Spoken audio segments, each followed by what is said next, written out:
game, and I think that's the only game that is gonna be exciting. The second big game of the week, where Liverpool host Manchester City, or Manchester City host Liverpool at the Etihad. Liverpool have been in that crazy zone where things have not been working well for them. It's been difficult for them to even get a run of games actually build up so that they create something.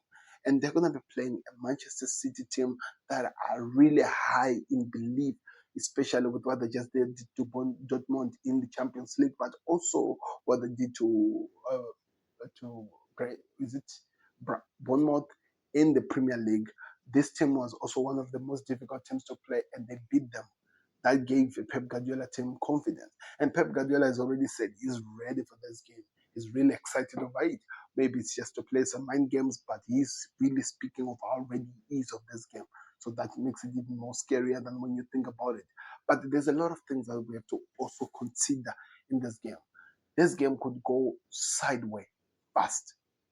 Sideways because of the threats that Liverpool offers in terms of attacking threat.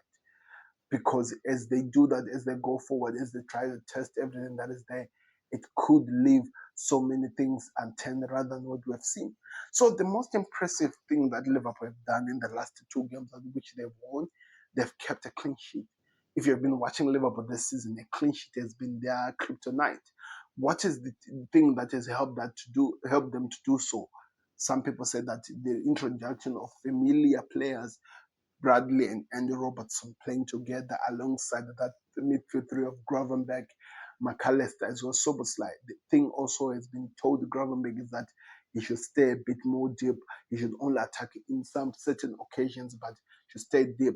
As well as Soboslai knowing how to break attacks before they even start, knowing how to go and put pressure in terms of the games before they even happen something. Of course, you can still see that some certain players, for example, in the Champions League, Beats maybe sometimes misses the opportunity to help out the teams in terms of defensive things that they can still work on. But if they have a Gakpo, he knows his movement where it's supposed to be, which makes the game even more exciting. So there is a lot of things that can happen. City are the favorites. Let's not get that out of the way. They are the favorites in this game. Why are they? Because they have been performing well. They've been building. Of course, they dropped some few points, but they've been building a certain way of actually approaching the game. And that's what they've been scoring for fun. How does Liverpool stop them? Do they play the way they did against Real Madrid? Either high press. If it's not high press, there is a low, there's a deep line press to stop the strike force, or maybe introduce the low block because Pep Guardiola wants to have some excitement in that midfield.